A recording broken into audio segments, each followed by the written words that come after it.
Hello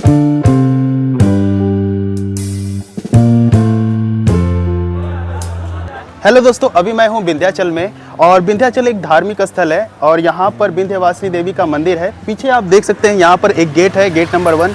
यहीं से दर्शन करने के लिए अंदर के लिए जाया जाता है। हालांकि यहाँ पर 4 गेट हैं, गेट नंबर 1 है और यहीं से एंट्री होती है विंध्यवासिनी देवी मंदिर के दर्शन करने के लिए। और यहाँ पर चारों तरफ आपको दुकानें मिल जाएंगी जिससे कि आप पूजा की सामग्री खरीद कर अंदर की तरफ जा पाएंगे और वहाँ पर पूजा कर पाएंगे।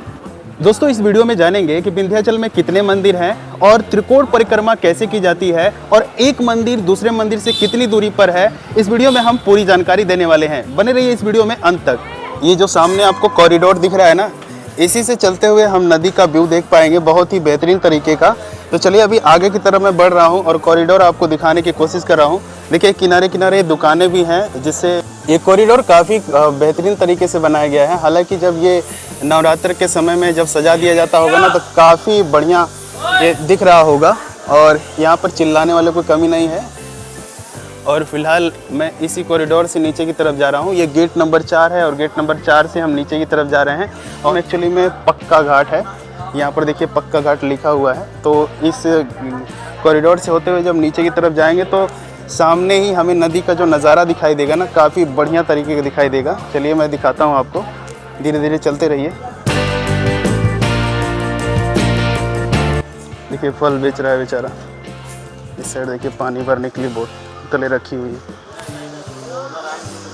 देखिए बाबा जी, देखिए जूस वाले भाई साहब बैठे हुए हैं, जूस बेच रहे हैं। ये देखिए बाबा लोग बैठे हुए हैं, बाबा जी। और कॉरिडोर से जब हम बाहर की तरफ निकलते हैं तो जो नदी का नज़ारा दिखता है ना, बहुत ही खूबसूरत। और चारों तरफ से ये गंगा जी नदी जो है दिखाई देती है, जो कि बहुत ही बेहतरीन तरीके से दिखाई देती है।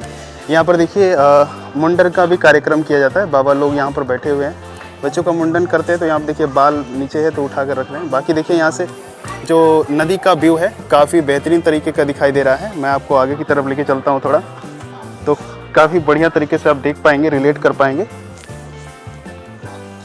यहाँ पर देखिए फ़ोटो शूट भी लोग कर रहे हैं। बाकी देखिए यहाँ पर गंगा जल कुछ लोग भरकर अपने घर पे लेके जाने के लिए कुछ भूल जाते हैं तो यहाँ पर डिब्बा भी मिल जाता है। पानी गंगा जी का लेकर जा सकते हैं। यहाँ पर अलग अलग प्राइजेस मिल जाते हैं। यहाँ पर देखिए यहाँ पर बोट भी खड़ी हुई है। यहाँ पर बोटिंग करने के लिए भी यहाँ पर बोट यहाँ पर उपलब्ध है। और इस साइड देखिए मुंडन, यहाँ पर अक्सर यहाँ पर मुंडन किया जाता है।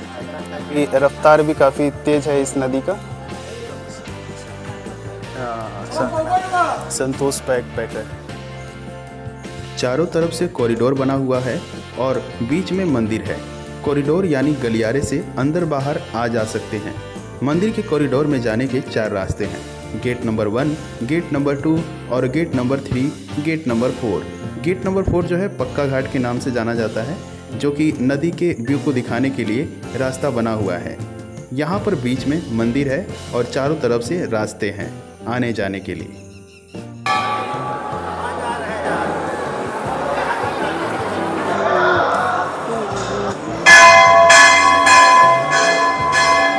चलिए थोड़ी सी कहानी विंध्यवासिनी माता की जान लेते हैं। विंध्यवासिनी माता की कहानी इस तरीके से स्टार्ट होती है कि जब श्री कृष्ण जी का जन्म 8वें पुत्र के रूप में देवकी जी के यहाँ होता है, कारागार में, कंस के कारागार में, जहाँ पर वासुदेव और देवकी जी को बंद करके रखा रहता है। तो वहीं पर श्री कृष्ण जी का जब 8वें के पुत्र के रूप में जन्म होता है तो भविष्यवाणी होती है कि कंस का जो वध है वो श्री कृष्ण जी ही करेंगे। कंस को ये पता चलता है कि देवकी का 8वां पुत्र जन्म ले चुका है, जो कंस का वध करेगा। वो तुरंत कारागार में पहुंचता है और वहां पर देखता है कि वो पुत्र नहीं, वो पुत्री है। कंस ये देखता है कि वहां पर पुत्र की जगह पुत्री हो गई। वो बड़ा ही आश्चर्य से चकित हो जाता है कि आखिर ऐसा हुआ कैसे। ऐसा इसलिए हुआ था क्योंकि जो वासुदेव जी थे ना, वो रातों रात श्री कृष्ण जी को टोकरी में रखकर वो यशोमती मैया के पास पहुंचा आए थे और यशोमती मैया के पास जो पुत्री पैदा हुई थी योग माया, उन्हें लेकर आए थे। और जब वो कारागार में कंस पहुंचता है तो वहां पर उसे श्री कृष्ण जी न दिखकर वहां पर योग माया दिखती है। कारागार में लेके गए तो वही योग माया को कंस ने उठाया मारने के लिए, तो आप उड़ गई वहां से। तो वही साक्षात बताई तुमको कि तुम्हारा मौत करने वाला यहाँ पैदा हो चुका है। और जब वहां पर पुत्र ना पाकर कंस जब उस पुत्री को क्या करता है, जो योग माया थी उन्हें उठाकर जो ही पटकने की कोशिश करता है, दीवार पर मारने की कोशिश करता है, तब तक उनके हाथों से, कंस के हाथ से वो योग माया छटक कर दूर हो जाती हैं और अष्टभुजा का रूप धारण करके ऊपर से चिल्लाकर कहती हैं कि तेरा वध करने के लिए पहले से ही पैदा हो चुका है कंस, अब तेरा अंत तो निश्चित तय है। यही योग माया उड़कर इस विंध्य पर्वत पर आकर विराजमान हो जाती हैं और यहीं पर विंध्य वासिनी माता के नाम से जानी जाने लगती हैं और इस विंध्याचल में उनकी पूजा करने लगते हैं। देख पा रहे हैं ये विंध्य पर्वत है, मतलब पहाड़।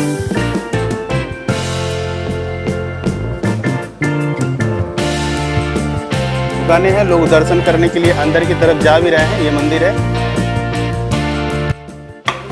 देखिए इस साइड हवन कुंड है, बाबा लोग हवन कुंड कराते हैं। सामने जो है रोपवे दिखाई दे रहा है, हालांकि मुझे यहाँ पर रोपवे बना हुआ है, हालांकि रोपवे ये घुमाने के लिए है। पर आप देख सकते हैं ये काली खो मंदिर के पास रोपवे है और शीशे में मैं दिखाई भी दे रहा होऊंगा, यहाँ पर देख पा रहे होंगे।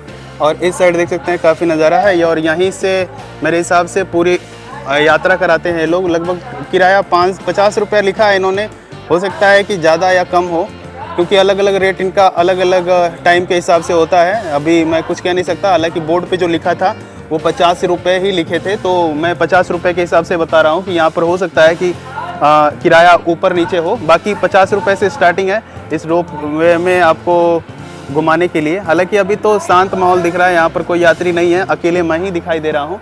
तो फिलहाल मैं इसमें जाने वाला नहीं हूँ क्योंकि मेरे पास समय बहुत कम है और मुझे अभी सीढ़ी चढ़ाई चढ़कर मुझे वहाँ अष्टभुजा मंदिर की तरफ जाना है, इसलिए मैं इसमें नहीं जा सकता। ये मंदिर है।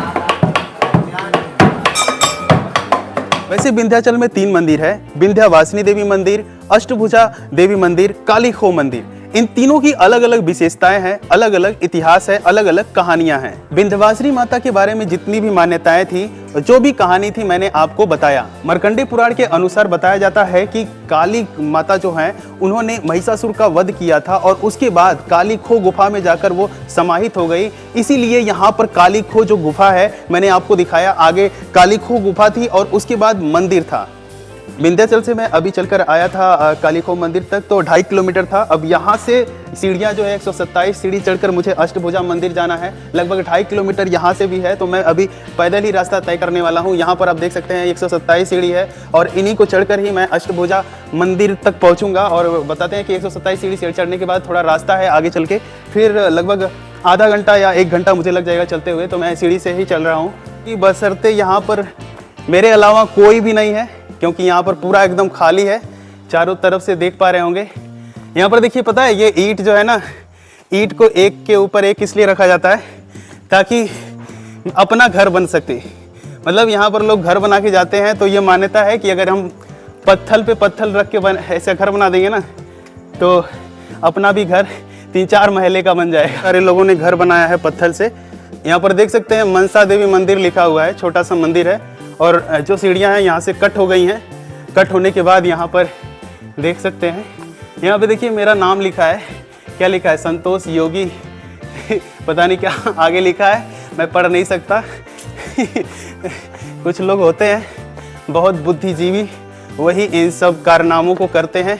सबसे पहले जय माता दी। आपको और आपके यूट्यूबर्स के लिए पहले मैं बहुत धन्यवाद देता हूँ। और आपने पूछा अष्टभुजा माँ की कहानी, तो ये सदियों से माता जी यहाँ पर वास कर रही हैं। माता जी का नाम बर दुर्गा और कृष्णानुजा भी है। कृष्णानुजा अर्थात भगवान श्री कृष्ण की बहन। जिस समय कंस ने भगवान श्री कृष्ण को समझकर, मतलब देवकी के 8वें पुत्र को समझकर माता को उठाया और उनको मारने की चेष्टा की, तो माता वहाँ से उड़कर यहाँ विंध्याचल पर्वत पर आकर निवास करने लगी और तब से माता यहीं पर निवास कर रही हैं। अपने भक्तों को वो मनोवांछित फल प्रदान करती हैं। जो भी भक्त उनके शरण में जाता है और माता से जो भी मांगता है, उनकी पूजा अर्चना करता है और माता से भक्ति भाव से उनके श्री कमल चरणों में निवेदित होकर जो भी वो इच्छा करता है, माता उसे अवश्य ही पूरा करती हैं। ये काली खो माता जो है, उनकी मान्यता क्या है? देखिए, काली खो में माता जब महिषासुर का वध की तो यहाँ आकर माता का एक खो अर्थात एक गुफा में माता विश्राम करने लगी। वही यह स्थान है, माता काली ने यहाँ आकर विश्राम किया था, इसीलिए इसको काली खो कहा जाता है।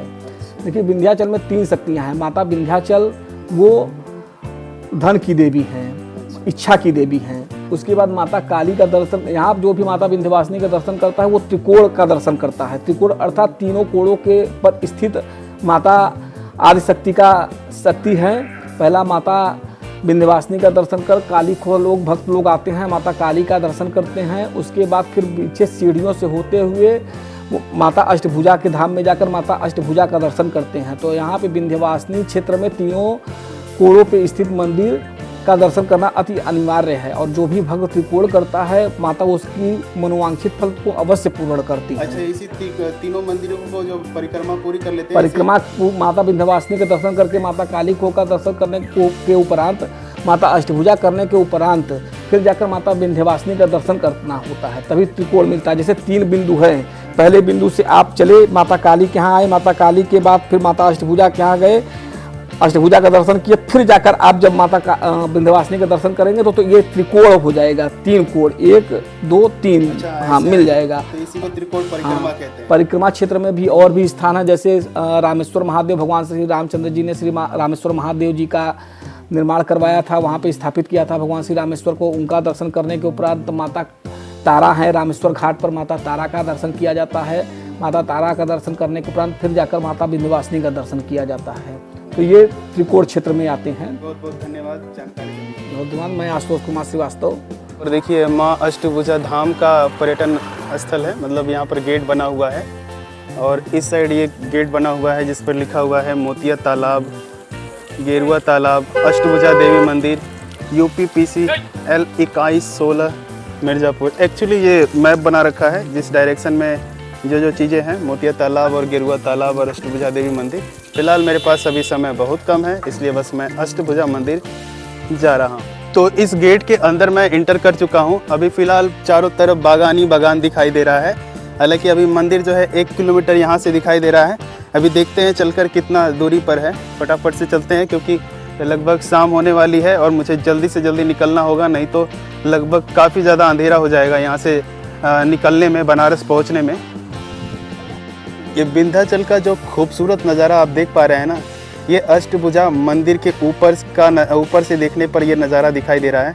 यहाँ पर चारों तरफ आपको पेड़ ही पेड़ नज़र आ रहे हैं और उस साइड आपको दिखाई दे रही है ना, वो नदी है और देख सकते हैं कितनी ज़बरदस्त तरीके की नदी दिखाई दे रही है। पूरा व्यू यहाँ से दिखाई दे रहा है, बहुत ही खूबसूरत और बहुत ही दिलचस्प। यहाँ पर नीचे पूरा एकदम बागीचा दिख रहा है, घर दिख रहा है, मंदिर दिख रहा है और यहाँ पर रोपवे जो है ना वो भी बना हुआ है। तो इस तरीके से रोपवे जाता है। यहाँ पर देखिए वहाँ पर बनाया हुआ है ना रोपवे का, तो वही रोपवे ऊपर की तरफ लेकर आता है। वहाँ पर वायर आपको दिख रहा होगा, तो वही वायर जो है यहाँ अष्टभुजा मंदिर के पास लेकर आता है और यहाँ पर पहुँचा देता है, वहाँ पर से ऊपर लेके आने पे। हालांकि नहीं तो आपको वहाँ से 1.5 से 2.5 किलोमीटर ऊपर चढ़ाई करके ऊपर आना पड़ता है पैदल अगर आप आते हैं तो। अगर आप रोपवे से आते हैं तो डायरेक्टली 10 मिनट में आप पहुँच जाएंगे यहाँ पर। 10 मिनट क्या 5 ही मिनट लगेगा। ट्रॉली से लोग ऊपर की तरफ आ रहे हैं। यहाँ पर अभी दिख रहा होगा आपको, देखिए मस्त। यहाँ पर देखिए रोपवे चल दिया है। अष्टभुजा मंदिर है और यहाँ पर देखिए सीढ़ियाँ हैं और इन्हीं सीढ़ियों से ऊपर आ सकते हैं। और मैं यहाँ से अब नीचे की तरफ जा रहा हूँ, बाहर की तरफ। विंध्यवासिनी मंदिर से चलकर मैंने 2.5 किलोमीटर लगभग तय करके कालीखो मंदिर पहुँचा। कालीखो मंदिर से लगभग 127 सीढ़ी चढ़कर 2 किलोमीटर चलकर मैं अष्टभुजा मंदिर पहुंचा। और ये तीनों मंदिरों की जब मैंने परिक्रमा पूरी कर ली ना, तो ये तीनों मंदिर त्रिकोण बनाता है, जिसकी वजह से इसे त्रिकोण परिक्रमा कहते हैं। विंध्याचल से जो इलाहाबाद की दूरी है वो 80 किलोमीटर है और विंध्याचल से वाराणसी की जो दूरी है वो 70 किलोमीटर है।